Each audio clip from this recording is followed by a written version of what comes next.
Hey, everybody. Welcome to episode 228 of Saturday Football Uncensored, brought to you by Saturday Down South. On today's episode, we talk to On3 national recruiting expert Hayes Fawcett and Locked On Dogs. You can find this show on our website, SaturdayDownSouth.com, and Apple and Spotify. Don't forget to join us for the live recording of the show. Tonight, we're doing it on a Wednesday, but typically Sunday. Every Sunday, 8 Eastern Time on the Saturday Down South YouTube page. As always, tell your friends to follow the show. We'd love for your support. Thanks, and here we go.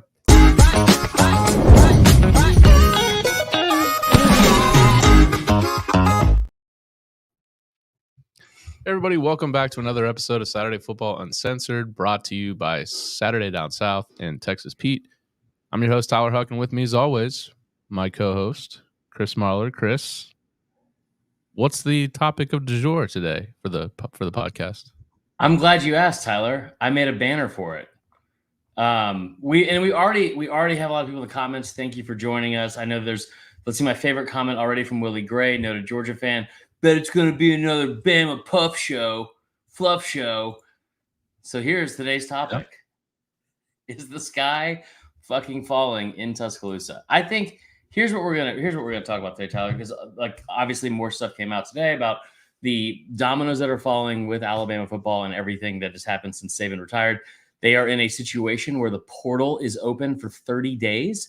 And the fun part about that is that the portal's open to get Bama players for 30 days. As I know that you know that, since Florida State's picked off like half the fucking team. And then Roll Tribe.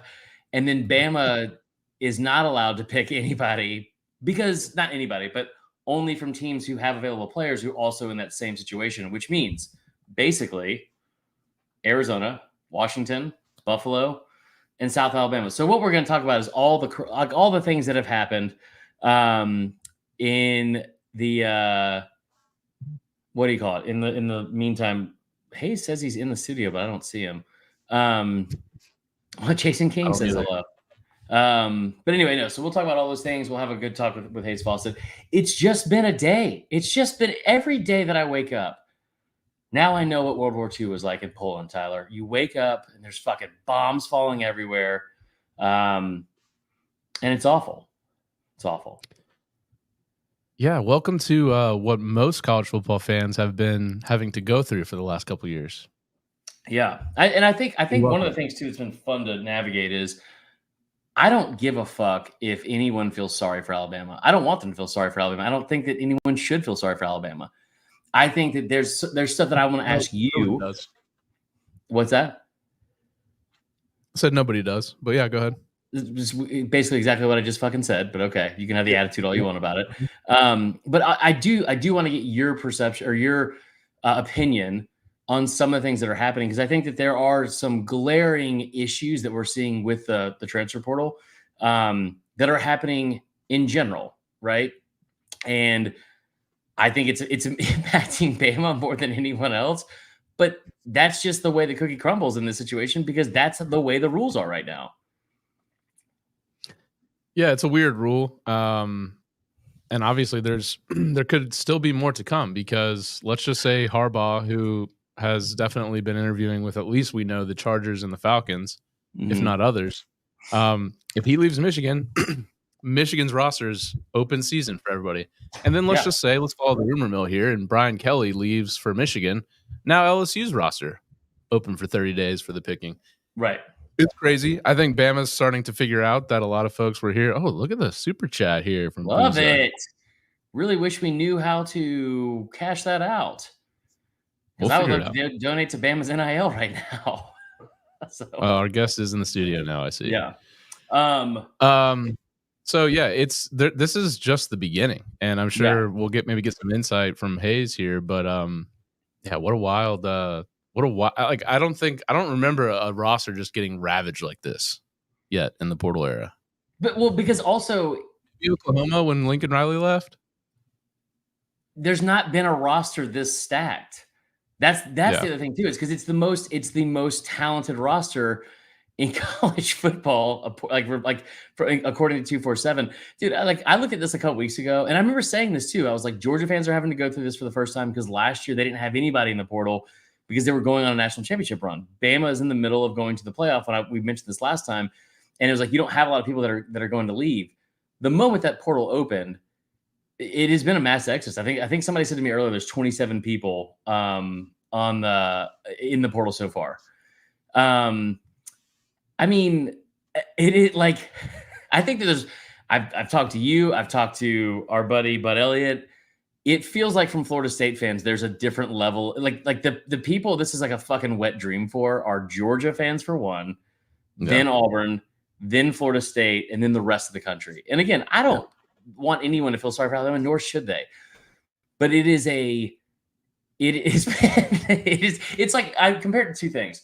It's like playing dodgeball without a ball. It's like you're playing dodgeball and everyone else has a ball and you have nothing and you're not allowed to have anything. It's like your arms are tied behind your back because the way this is currently set up is Bama can't go get anybody except for the places that are open. So Washington, Arizona, South Alabama, and Buffalo. Murderer's row of talent there, right? But everyone in the country can openly, it's not tampering, but openly recruit Alabama's roster. And if you look at the transfer portal, when this was happening several weeks ago, there's like no Bama players in it. There's like a couple that enter. Now 3 of the top 4, and it's hard to get a 5-star rating in the transfer portal. 3 of the top 4 that are all 5 stars are Alabama transfers. Isaiah Bond, Caden Proctor, Caleb Downs, the number 1 overall player. That's the one that dropped today. Should we bring in our guest and ask him why he's been ruining everyone's life on social media? Let's do it. All right. We are now joined by a very special guest and a man that needs no introduction to Bama fans because he has absolutely been a menace to their feeds on Instagram and Twitter. Welcome in Hayes Fawcett. How's it going, y'all? Appreciate y'all for having me on the show. I did not think your voice would be that deep. I don't like it already. Hayes, not well for me. I'm a Bama fan, so this has been crazy. Like how crazy of a past week has this been for you? And like all jokes aside, man, it's been nonstop. I was kind of expecting for it to, kind of slow down because once school started, a lot of those guys, before Saban announced he was retiring, a lot of those guys, would have been committed and stuff already. And then January 7th comes along and he retires, and then obviously that shakes up the whole college football world, and that's a whole nother month of me, having to grind out all these portal announcements. So yeah, it's been pretty wild.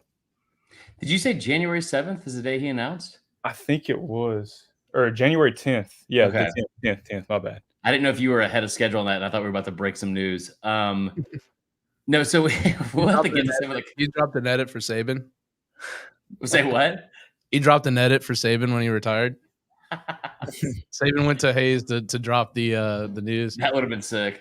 Just Saban in a pair of fucking boat shoes standing in the stadium, just like, I'm retired. Yeah, Hayes, so I feel like I've been seeing these commit edits come from you for years now, but what was kind of your start into this? And then you eventually got hired on by On3, but were you just kind of doing this freelance? Like, how'd you get connected with some of these athletes? Yeah, so I originally started kind of on accident. I was like a middle school kid, probably 6th, 7th grade. And at the time, these recruits were, announcing like with a regular tweet or just, a paragraph in their notes app. There wasn't really any, graphics being made. So I kind of stumbled across that and accidentally, made it a thing. But I really started in like probably 2016, 2017. I mean, like speaking of some former Bama guys I worked with, Devontae Smith, Tua, Jerry Jeudy, just guys like that. And, obviously over time, I've gotten a lot better with my graphics, and I feel like that has, helped me elevate, what I do to a whole new level. So. Yeah, Hayes, as a fellow graphic designer, let me ask you, what is your favorite part about Canva? I don't use Canva. I use Photoshop. I was mainly joking. Everything you're seeing here, I made. as it is far less impressive than the stuff that you put out there, man. Let me ask you this. What has been like, besides this, what has been the craziest time for you? Because I know the early signing period has got to be pretty nuts, but also like when the portal opened, like how does the process even happen of like people reaching out? Because I'm sure you can't be like, somebody making a joke in the comments here about if Hayes breaks news, it's called a leaking faucet. I mean, like, if you obviously have to be pretty secretive about some of this stuff. Like, what is the process on it?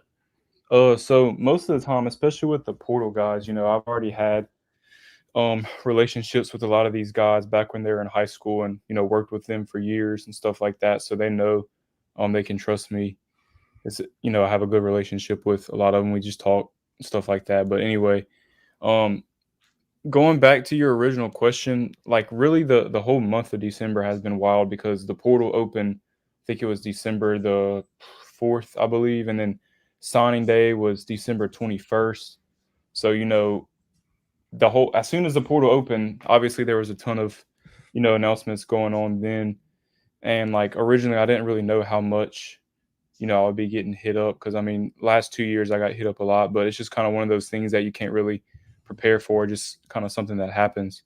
So I really feel like once I started making a lot of them and like posting them on Twitter and Instagram, then I guess all the other guys that are about to transfer hit me up. And I've told this to a lot of people too, because a lot of fan bases think I like quote unquote target a certain team. Yeah. But like, for example, if two players from, let's say, Alabama reach out to me and like I break the news and post it with them, then more than likely the whole Alabama team is going to see that post, and then that, I guess, that seed will be planted in their mind, and they'll be like, oh, if I want to announce that I'm planning on entering the portal, then I need to hit up Hayes. You know what I mean? Yeah. There can't be anyone that doesn't know who. I mean, this sounds crazy because I know you're a young guy, but like, I don't think there could be anybody in that realm that doesn't know who you are. Yeah, that's pretty crazy to think about. I never really think about it like that too much, but whenever you see a big name like Caden Proctor or somebody like that, Isaiah Bond hits you up, it's pretty crazy. But I mean, like I said, I worked with all those guys in high school, so they're all pretty familiar with me. But we're obligated to show our super chats here. You don't have to answer this, but Evan Grimes did put in, "Yo, Hayes, what time is the UGA Downs graphic dropping?" I have no answer for that. Yeah. What's been your most viral edit? Like most retweets, most shares, all that. Do you know? I mean, I've done like off the top of my head, I would probably have to say, this is kind of an interesting one, but I remember I did the Austin Simmons one. He was originally committed to Florida, and then he flipped to Ole Miss, and then he reclassified up like 2 grades. He was originally a 2025 guy, and he reclassified up to 2023 because he had like a 5.34 GPA and like graduated high school as a freshman. So, including that little stat, kind of made the tweet go pretty viral. I've done like, Cormani McClain, obviously big guys entering the transfer portal like Walter Nolan. Really anytime it's a big name, I'd have to say the transfer portal ones really go the craziest. Yeah. That's kind of crazy now to think that shift has happened so fast in college football that people are more jazzed up about the portal than anything. Were you involved in any of the Travis Hunter stuff? Because I'm a Florida State guy. That was like probably the most devastating recruiting day I've ever had. So yeah, I was a little bit. I had gotten wind of it earlier in the morning. I didn't like directly contact him though. I did actually do his like original one to Florida State, I believe, but he didn't post my the graphic I made for him. But yeah, I was aware of that situation, and at the time, like I didn't even really believe that that was true. It was pretty wild. That's definitely a memorable day in signing day history, I would say. Let me think here. I've got so many questions to ask you. I mean, so what's the longest you've had to hold on to maybe like someone says, make me this edit, but I'm not going to commit just yet. You don't have to name names, or you can name names. That'd be cool if you did. Just of how long you had to sit on like private information that finally went public.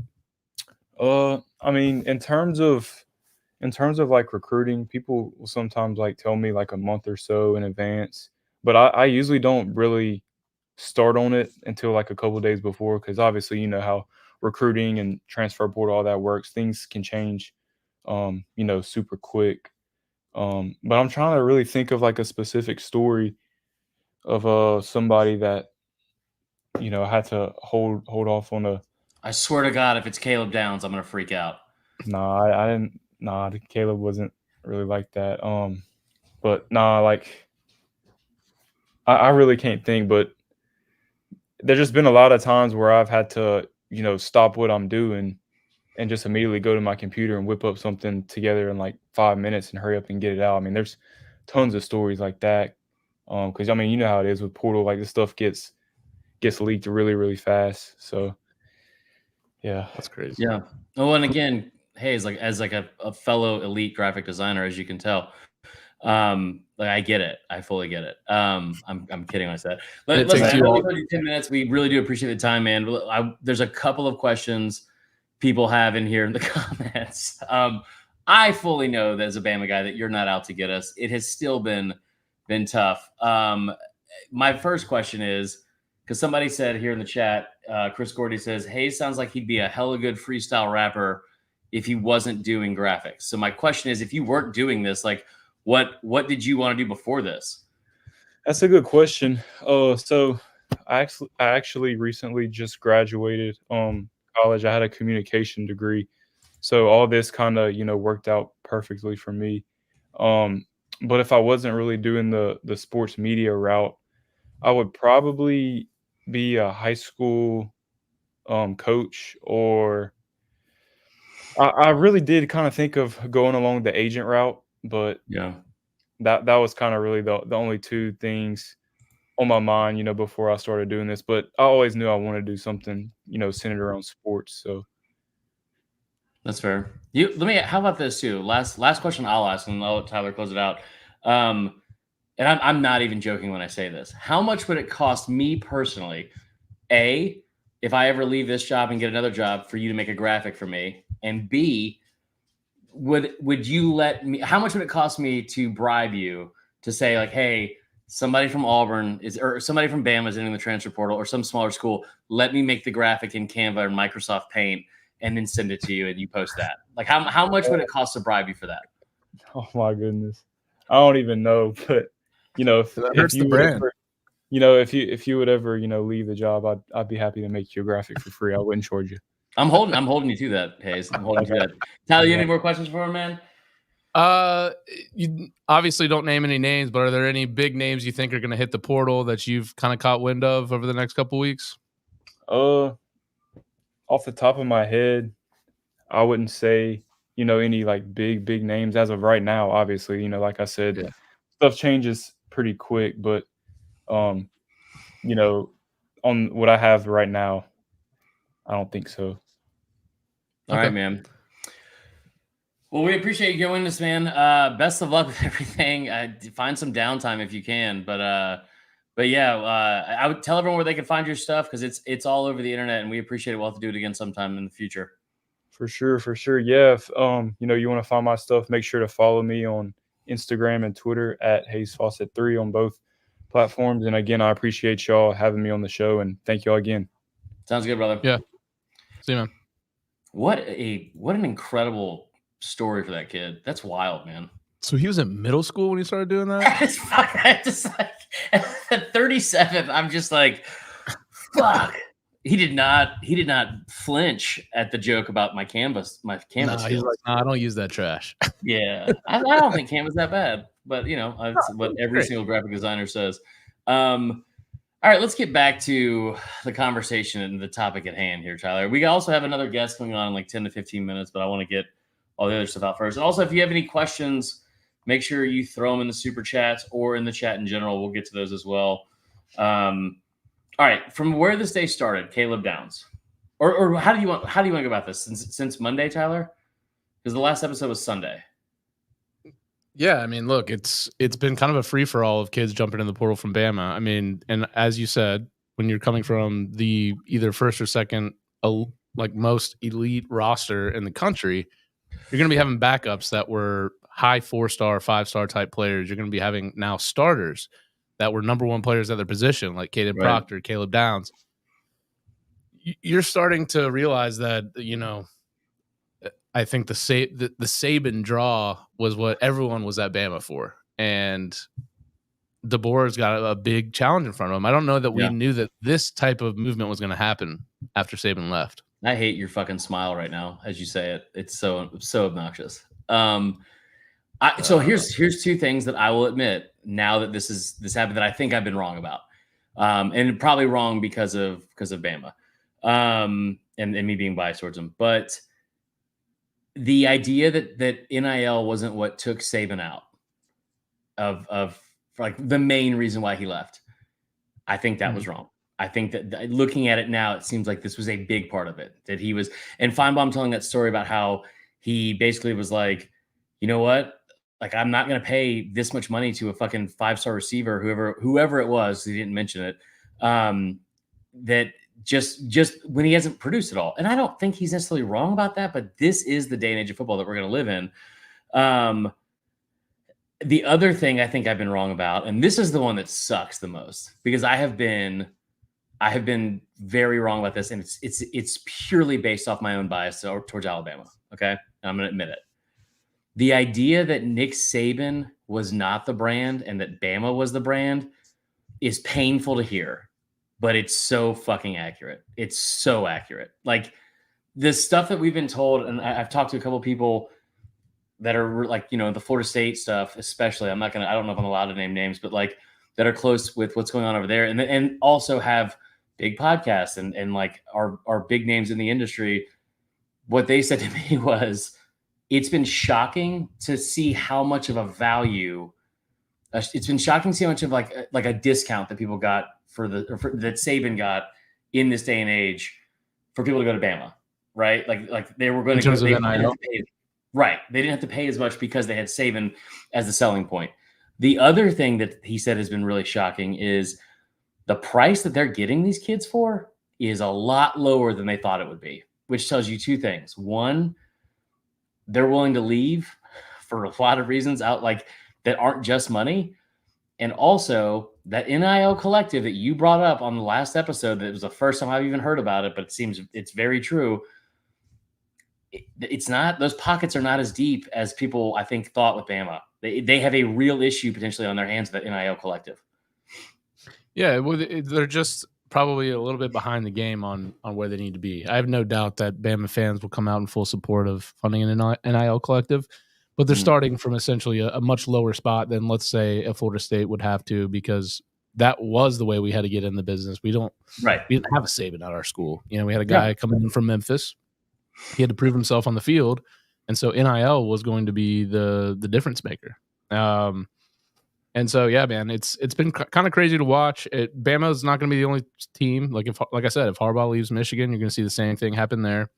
Fucking rate that God team. forbid, if Georgia ever lost Kirby for some reason, like maybe he got sick of NIL, it'd be an open season on their roster too. It's just, this is Bama's time. This is Bama's time to take it right now. There's a couple comments in here. So don't think that you're not going to get the last laugh when the next recruiting portal session opens up in the spring, and DeBoer's going to go out and pick roster. I mean, we know what's going to happen. There's going to be spring games had. There's going to be guys that find out where they sit on rosters, specifically probably very talented rosters like a Georgia, Michigan, Ohio State, that are going to say, hey, there's a lot of playing time at Bama now. Boom. So Bama's going to get their fair share of players in the spring as well. So let me ask you this. Before we bring in our other guest. Because this is the argument I feel like I've been having all day or all week. And that is, I'm personally, I'm not going to sit here on January 17th and tell you the sky is falling for Alabama. I'm not. Like, the roster, even right now with all those kids in the portal, the roster right now is still better than it was at Washington when DeBoer first got there. And that was a 4-win team at Washington the year before he got there. And he took him to 25 wins and 3 losses in 2 years and a national championship game 10 calendar days ago. So if that is like the idea that we're going to go into this and be like, well, he sucks because like they're not going to have the same talent that Washington had. Like, okay, well, who developed that talent for one, Tyler? Who developed that talent? DeBoer did. Like in the moving goalpost and all this, there's a reason why I wore this hat tonight. And I think it's a lesson that Bama fans can take. In this current moment, I'm not going to sit here on January 17th tell you the sky is falling and that we all know Alabama's going to lose this many games and blah, blah, blah. Because if we're being honest. But your graphic says the sky is falling. Shut the fuck up.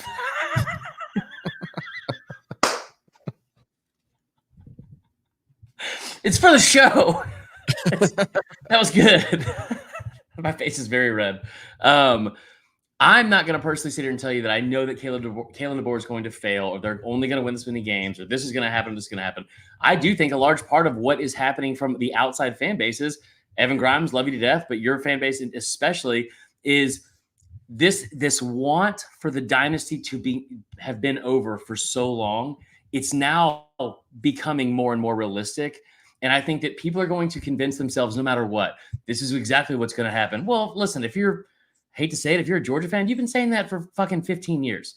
No matter who the coaches have been, no matter who the players have been, you've always been saying that. So it's hard to take that seriously. But I was saying this earlier, one of the reasons I wore this hat is like what Bama fans really need to do, and they're not going to like this, but what Bama fans need to do is take a page out of Auburn fans' playbook and sit here and be like, listen, none of us know what's going to happen. There's no reason to not be unflinchingly supportive of the program for the next 2 years, but especially right now. And I think what Bama needs is at some point for like there need to be like a stop, like I don't say rock bottom, but there has to be a stop and all the negative stuff and the perception of they keep trending down, and get some good news. Maybe that's Ryan Williams. I don't know, but in the meantime, I do think Bama fans need to take a page out of Auburn's fans' playbook and be a little bit positive about what's going on, because I don't think it's the end of the world. Yeah, look, I know right where you're at. Basically, from November, we had Jordan Travis break his leg and then got snubbed from the playoffs. And then we had a horrible signing day with KJ Bolden flipping to Georgia at last minute. Yeah. And then you get blown out because half your team is just not even interested in playing in the game. Mm-hmm. And then all of a sudden, love your character. Norvell is a candidate for the Alabama job. And you're like, if this continues to happen, I don't know what I'm going to do. Mm-hmm. And then all of a sudden, it flipped. A lot of positive momentum, new contract, new guaranteed dollars for the NIL collective. And what do you know? We land a couple big guys in the portal. We didn't talk about the FSU NIL issue that crept up. That was probably the most ridiculous thing I've ever seen in my life. And we're not going to yet. I'm kidding. We can. What is it? What happened? A couple years ago, Amarius Mims hit the transfer portal for Georgia. Oh, yeah. And he went down to visit Florida State. And this was when the NIL was still very much new. And actually, in the state of Florida, you weren't allowed to have your school be associated with your NIL. And our O-line coach, doing a favor to Mr. Mims and his family, simply drove Amarius over to the NIL meeting, dropped him off, and left. Well, that's promptly, up, I think, yeah. And promptly after that, Amarius Mims decided to go take his name out of the portal, return back to Georgia. And what really transpired after that was Georgia got a little bit angry about that. And Amarius Mims was able to give his side of what happened. And we basically got worse penalties than Michigan got for cheating. That not basically, absolutely did. Yeah, did. For a coach driving a student who was in the transfer portal to an NIL meeting. Mm-hmm. Which is interesting. You know, the NCAA just finds new ways to. The problem is, like, I don't care. Actually, most of this is a 2-year-old thing. So actually, most of what they got in trouble with the sanctions have already been served. But apparently, this is just going to be. They wanted to set an example, and now they're going to go school by school and try to nail these schools for rules that aren't even applicable today, but were when they were 2 years ago, and no one even knew the rules anyways. And Shannon Forsythe but I brings find up it funny, really you know, point. like okay, yeah, you turned in Florida State for tampering with Marius Mims. I get it. But no one's really speaking when it's just assumed that Caleb Downs is going to Georgia before he even hits the portal for Alabama. Or Trevor Etienne hits the portal for Florida. Everyone knows he's going to Georgia. Then he shows up there. How do we all know this? Everyone tampers. Florida State takes the brunt of the hit. Well, listen, like I said, you sat there with a smile on your face during my entire plight.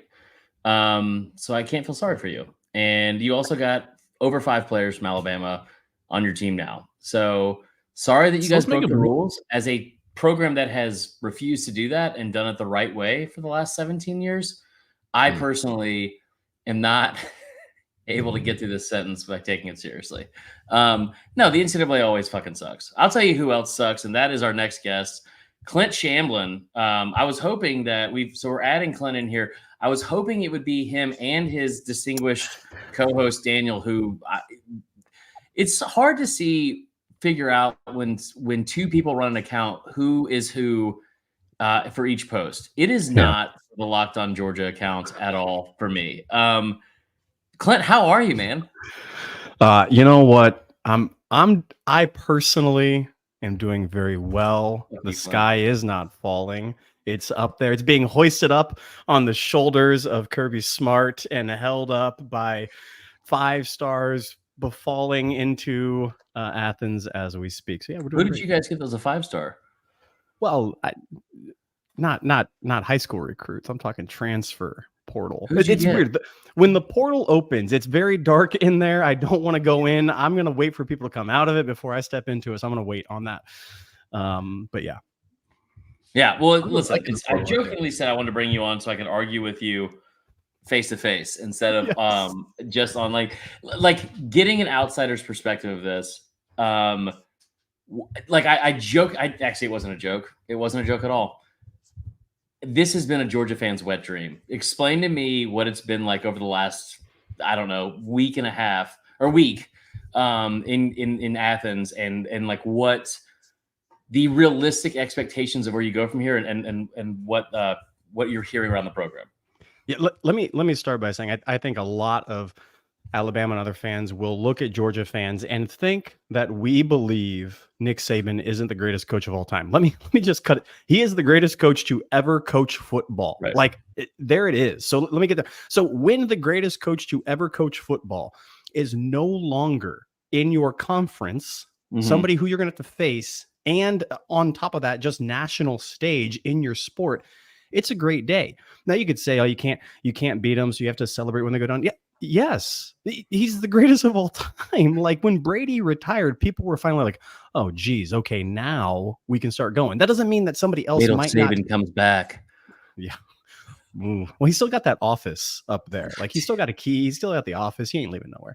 You better take over the fucking defense. Anyway, go ahead. Oh, bro. Oh man, we'll get to that in a second because I got questions. I got statements and I got questions for you. I think when you look at that doesn't mean that somebody else won't ascend that. That means right now, today. There is no one close to him. So I believe that Kirby, given enough time, which I don't think he's going to last the same length as Saban because of how college football has changed. So I think he's out sooner than Saban was out. Saban was able to do that because he came in at a great time of college football.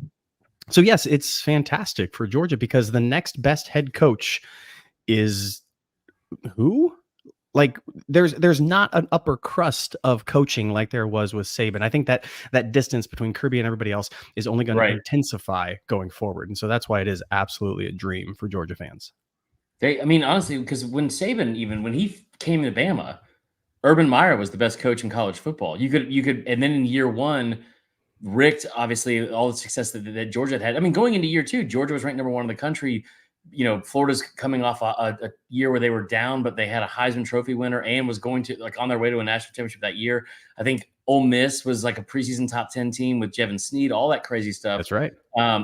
Allie's in the chat and says War Eagle. That's great. Tyler, what's your question? Because I'm out of gas. Don't put that up on the fucking.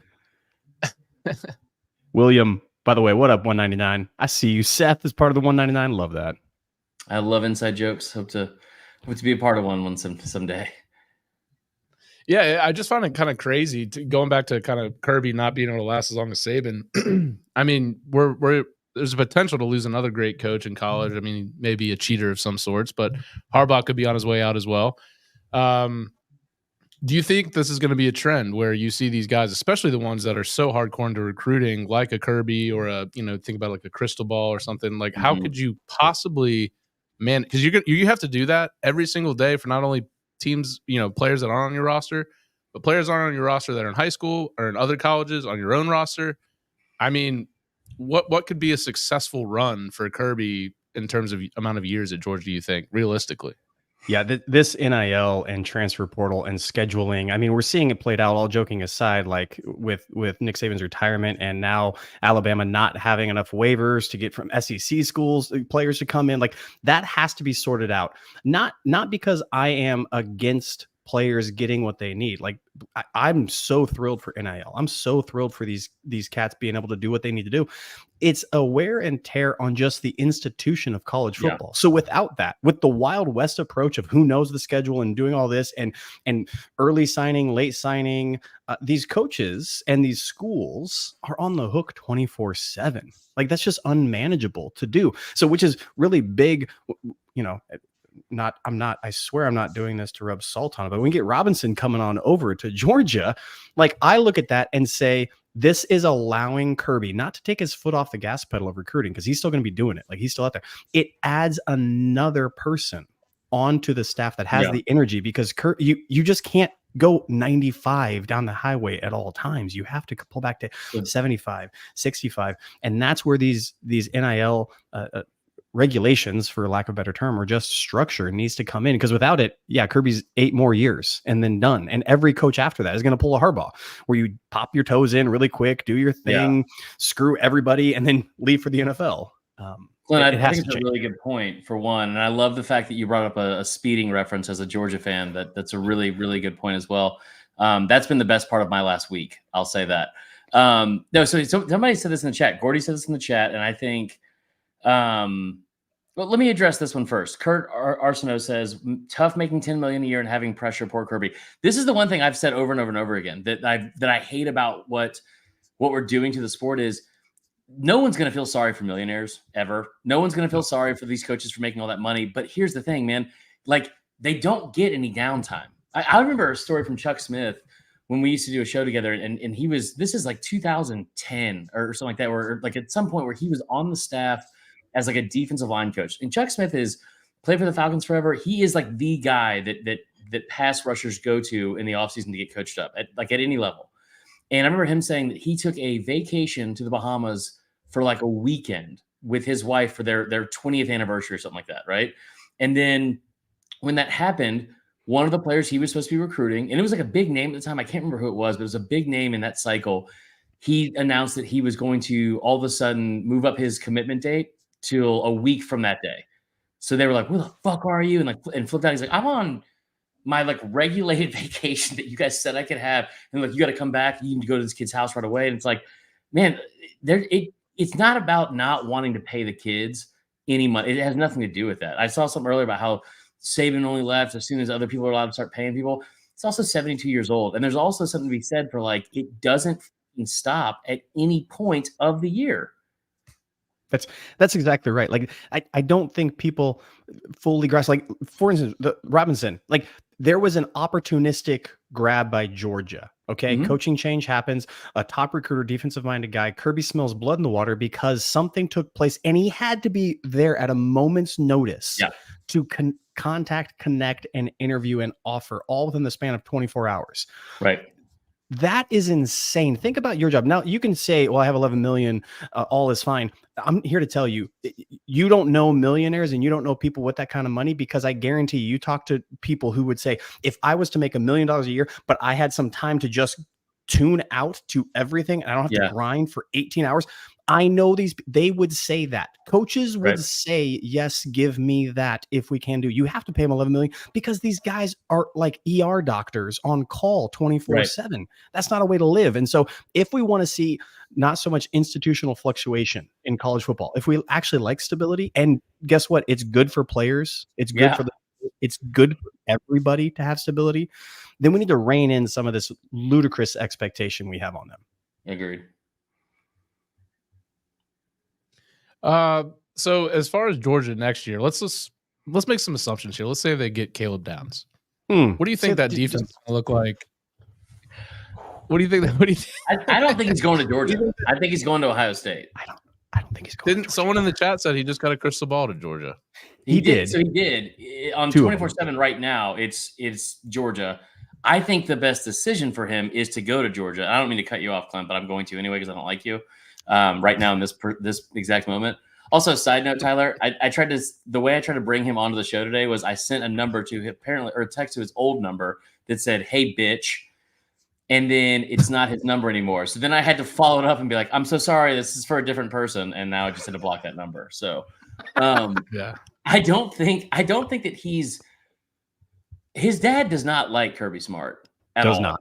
And I think that Ohio State's a bigger player than people think. It does make the most sense to me for him to go to Georgia. But back to Tyler's question.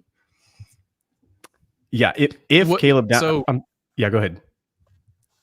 Yeah, I was just gonna say, let's just assume he does, and talent wise, and of course you got the two safeties there. That's just like an all world tandem there.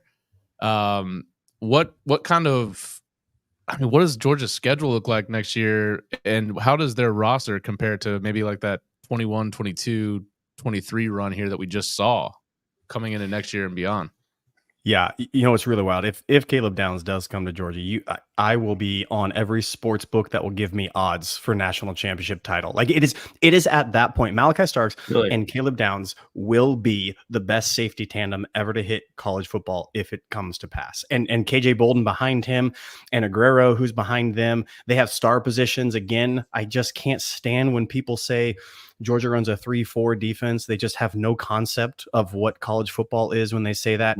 They got the jack and they got that star position. The star position is this nickelback safety in the box linebacker who comes down. So Aguero or KJ or Caleb Downs, whoever that winds up being, is going to be playing. So those three safeties will play. We saw this Tyke Smith last year, as well as Malachi Starks, as well as Javon Bullard. So yes, and by the way, Ellis Robinson, I think, does start day one at corner. That I believe is the case. Wait, hold on. Didn't Bullard go pro? He did. Yeah. So those three, Tyke Smith, Bullard, went pro. So there, and then Kamari Lassiter. So three of the 5 defensive backs gone. Right. And the second corner was not a particular source of strength for Georgia last year. Right. Opposite. But also because KJ Bolden would just come in and most likely play like a star position or like, right. Okay. Just 100%. KJ Bolden, I think Ellis Robinson, KJ start day one as freshmen. Now that's a tall task, like admittedly, but I think they do. All of a sudden Caleb comes in and that defense, that defensive back with that star position, be able to rotate strong safety is filthy stupid. Yeah. And guys like Michael Williams goes ahead and shifts out to the outside. So now he's no longer playing defensive end. He's playing that jack outside position. Which is best position. It's best position. Like there was some consistency issues with some other guys, needed some defensive end. We have 3 returners coming back on the defensive line, big guys in Azir Zachhouse, Warren Brinson. And so all of a sudden you slide him out to jack, you bring in a guy to solidify that start, and that defense won't be the same as 2 years ago. I don't think we'll see that, but it's going to be night and day difference. That's what lost. I will say that's what lost this game. Alabama shoved it down our throat in the SEC championship game. Like that defense could not stand up to anything. All of a sudden that changes this year, and holy geez, Carson Beck's season come back, all the offensive weapons, and that defense to match is going to be filthy if that happens. And the thing that the Georgia fans don't want to admit is that Bama didn't want Caleb Downs anyway. I think the main thing is that we offered him a position to play center, and he said no because we would give anybody that job. So that's the main thing, Clint, is that I think that you don't want to admit it, but I think I don't look. I don't want to admit that all the coaches Alabama just hired were their number one choice, first and foremost, out of the gate. No one else said no. Okay, let's just get that out. And Caleb Downs was not needed anymore. Right. He did his job. We got to the playoff. We lost. That's nobody wants that many tackles out of their safety. This has been the wait, go ahead, Tyler. I said nobody wants that many tackles out of their safeties. Let's just be honest about that. That's actually kind of true. It's too many tackles. So let me ask you this, and I don't know if this is you or if it's Daniel, but the idea that you tell me why why your account on Twitter especially has been so gung-ho about how this offensively, I'm just saying offensively is going to be such a bad move for Bama and DeBoer, because I look at this and I say over and over and over again, I got fucking graphics out the wazoo, Clint. That's right. You do. I got them on deck, and I'll put them in here right now, brother. You say one word, I got them in the holster. Okay. But when somebody brings up the offensive line, it's like here's a real stat for you. You can use this on your show if you want. That sounds very condescending, and I don't mean it that way. That was condescending, 100%. It was not meant to be at all. That's like when somebody's like, you can use this in your little skits, Chris, when I do comedy. But like, Bama gave up 49 sacks this year. That's 11 more than Georgia has allowed in the last 3 seasons combined. Think about that for a second. So I guess my question is, if you're bringing in an offensive line coach who they just won the Joe Moore Award, or if you're bringing in any of those 2 players that hit the portal from Washington's offensive line, you don't think that it would be a little bit of an upgrade as a unit and like from a coaching standpoint of what Bama had last year? Because again, last year was the worst offensive line in terms of sacks allowed in program history. Yeah, so I would say these 2 things to that. One, I think if you look at where DeBoer has succeeded, it's not with the skill set of Milroe. I just don't see it having the same translatable skill set as that. I thought, again, this is going to drive all the Georgia people in the chat crazy. And by the way, Jeff, I think that was Jeff said hi to me a little bit earlier. But the thing Jeff. Next comment, very rude. That drove Georgia crazy was that when the offense just decided to power up and run it, especially with Milroe, and not try to drop back and pass, that's where it was infuriating. And the offensive line got a lather going, and they excelled in that area. Now, asking them to set back and do a kick step and punch that arm was not successful for Alabama. But that's where DeBoer has been with Penix and Washington. Washington was not they had a great running back. But you saw all of a sudden when the running back got hurt in the national championship game, that running game was gone because he probably had, if you were looking at advanced metrics, he probably had more expected yards after first contact than anybody else that they faced. So if you're saying, yeah, sure, we have a coach coming in that won the Joe Moore Award, I don't give any weight to that. Michigan won that a while, and they just got absolutely slaughtered in the playoff. I don't give it too much credit. I do think they lose by 6 points. I do think that DeBoer is a good coach. Like, that's what I think is just so chaotic about all of this. He's a good coach, and he can coach well. I just think they're going to need somebody else, maybe the quarterback that did automatically transfer win to Washington and now will be probably coming with DeBoer. I just think it matches up better in a schematic sense for what he wants to accomplish. I'm not saying that it can't work with Milroe. I'm just saying it doesn't seem to me to be the same skill set. It's a really good play by you, because I would have thrown so many fucking graphics in your face right now and blocked you out of the screen. Last thing I will say before Tyler closes this out is, here's what I think we should do for our relationship. Okay. And maybe this includes Daniel and his beautiful fucking hair and he's really got beautiful hair, man. Beautiful hair, terrible attitude. That's what I always say about him, is that maybe what we should do is a little exercise in friendship is, because I like you guys, but every time you post something on Twitter about Alabama, I hate it. And so what we should do is once a week, let's just pick, here's a tweet that I have come up with, and it could be negative in nature about Georgia and vice versa. And then the other person will openly support it no matter what it is. Okay. Well, to an extent. This is way too complicated. I'm already lost. Well, Tyler, you're not a part of it, so you don't need to be involved at all. So it's like, I'm just saying, I'm going to tweet stuff and I'm going to text you and say, hey, need your emotional support on this one, retweet it. And you have to pretend like you agree with it once a week. That's what I'm getting at, basically. Oh, so it's like a Twitter hall pass is what you're asking for. Yeah. For my opinions, which are never wrong.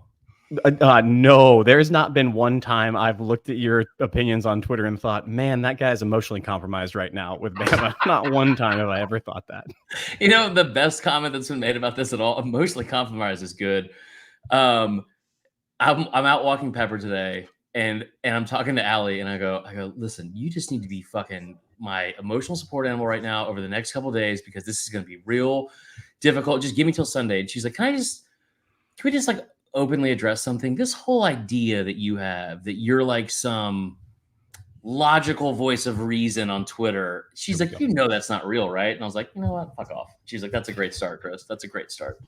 Well, Allie, just from one person who has logic to another who is interacting with Chris, stay the course, remain consistent. And you do. I like the you have to give support for one thing, and it could be just the most random thing in the entire world. Yeah.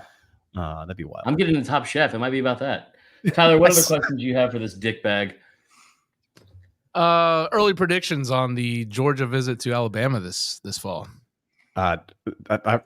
If Caleb Downs does come, give me, like, you can take 4 points, 5 points. I don't care. I would lay the points on that. If he doesn't, I still think there's so much to shake out. I really do. This is not a pity play. This is not even like I'm being an old man. I do really feel for Alabama's roster that it happens that other SEC schools are essentially off the radar for Alabama in this coming, because there's going to be a ton that are needing to be filled, and there won't be enough time to get waivers done. And so a lot of these kids are going to be connected to a school that hasn't been recruiting them, maybe, or in a different geographic area. That sucks. I mean, just as a product for college football and the game, that sucks. I don't like that at all. Yeah. So I think I saw a line that said 2.5 was the spread. Georgia was favorite by 2.5. It moved to 3.5 today. It's 3.5 today. See, man, hammer it, Clint. I would probably, I still would hammer it. Like I said, I would probably hammer it, but man, it doesn't feel good with how the rostered management has played out. I'll just say that. But I do anticipate now with everything, Carson Beck, I don't think is going to be as contained as would have with these guys staying defensively, especially in the secondary. Because I don't know who is left in the secondary that had playing time last year for Bama. And that's not a drag or a troll at all. You're going to be fucking called up there like the Army Reserves in a second. I mean, that's what I mean. Like, via the draft and transfer portal, it seems that all significant snaps are gone from Bama in the entire secondary, which you can get away with 1 or 2 guys doing that, not with 5. No, it's fair. All right, tell everyone where they can find you, and I'm going to find you in like 30 minutes and beat the shit out of you emotionally. Emotionally compromised is good. I'm just, look, we've all been there. Some of us visit more often. You can find us over on Twitter. Oh, is that the same? Over on Twitter, Dogs Podcast. My co-host Daniel, who is, what did you call him again? A dickhead? I don't know. He hates me. Like he just despises I said he has great hair and a terrible attitude. That's what it is. Great hair, terrible attitude. Daniel and I talk Bulldogs every single day. Locked On Bulldogs over on YouTube, as well as Locked On Podcast, and find us over at Twitter on Dogs Podcast. All right, I'll see you in like 30 minutes. All right, see you, brother. Hey, thanks. Thank you, man. All right, Tyler, let's close this out. Let's take some audience questions, maybe. We have let's see here in the chat. Shout out Apartment 3102 in the super chat. Mm-hmm. Glad they're watching. They're watching live on their television right now in Atlanta, Georgia. So shout out Roswell Road. What? Evan says he needs a hoodie. Should we do merch? I only wear 3 things, so it could probably help me. We should do merch. We are working with a loyal listener to figure out how to best do that. But we need to get some of you guys into it. Hey, by the way, I want to drop today. I was actually getting ready for a podcast that I do for my other job, and in the office, and my business partner calls me in. He goes, "Hey man, got somebody that's a fan of you." I said, "What?" So I go in. He's hosting a meeting with what I believe is to be maybe like a prospect or a client of ours. I don't know.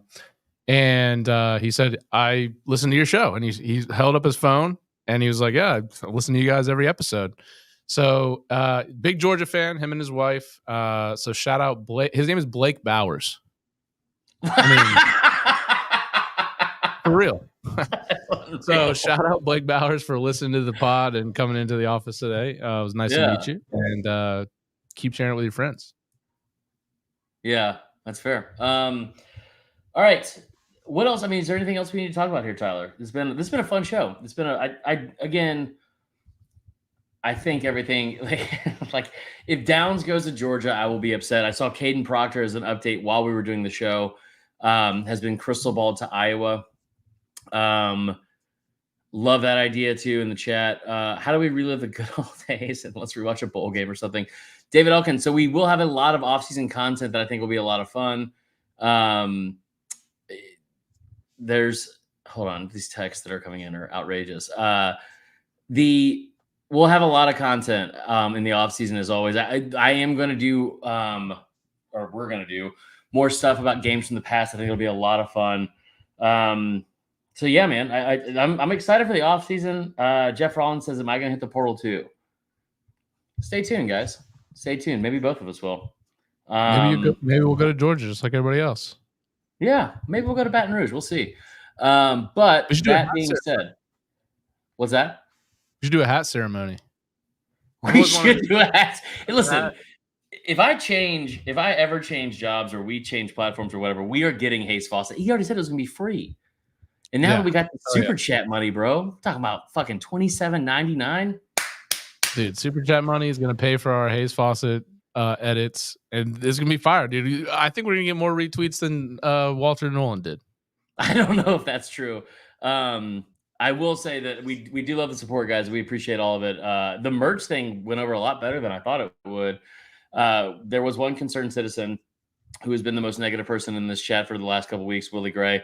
Love you to death. But he said, don't do the merch if it's going to ship like the stickers. I'll make everyone a promise right now. If we do merch, I will have zero hand in shipping it. I will make sure that a more responsible person is in charge of all that.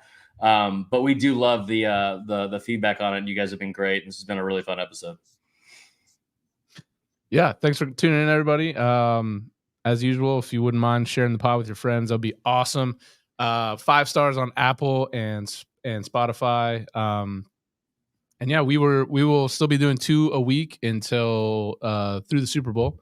So you'll hear us back here again on Sunday at 8 Eastern time on the YouTube page for Saturday Down South. On Twitter, you can find clips at Sat Down South, Instagram and TikTok at Saturday Down South. For Chris, I'm Tyler. Thanks for tuning in. We will talk to you guys on Sunday.